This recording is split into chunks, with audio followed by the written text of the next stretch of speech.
Okay, so now I have applied bus compression or submix compression on every submix track.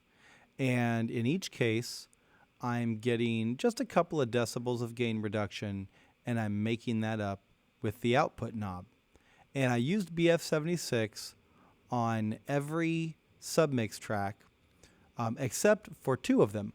On the vocal submix, I tried a variety of compressors and I just didn't like the way it sounded. So I left that track blank. Perfectly acceptable solution or decision. If you don't like the way something sounds, don't use it. And then on the Submix Master, I use this BF2A plugin, which you may or may not have depending on your version of Pro Tools. And then I use Pro Limiter right after that.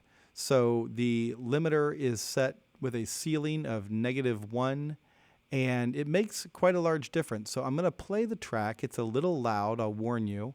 And then there is a way to test what difference your plugins are making. So if I hold Command on a Mac or Control on a Windows and click on the insert, all right, it disables it. It bypasses it. If I look at it, it's in bypass mode. If I press Command again and click, it's unbypassed. If I hold the Option key or the Alt key on a Windows while I do that, it will disable or enable an entire row of plugins, like that.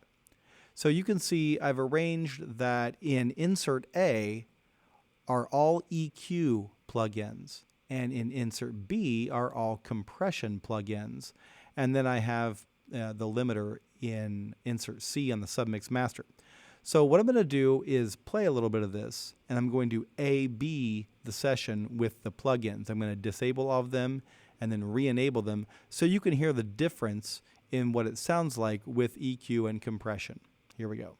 I don't wanna take the easy way out. 20-minute recipe is not what I'm looking for, because you're far too crazy for me.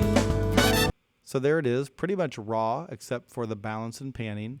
And now I'm going to add those back in. But I don't wanna take the easy way out.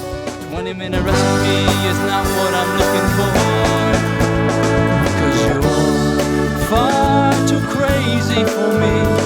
So you can tell it's a lot louder. Now each individual track, the compression is adding the perception of loudness without making the meter jump a lot. And then over time, those little bits of compression add up to quite a lot. A big difference in the volume level, but also the tightness, the punchiness. And then this limiter just adds the final touch of volume control there so we don't clip and go into the red and we don't get that bad fuzzy sound. And it sounds like it just jumps out. Now, we still are not done mixing. Right now, it sounds good, it sounds locked in, it sounds loud, but there's absolutely no depth to it. There's no reverb or delay. And so in the next video, we're going to check out the time-based effects and set that up.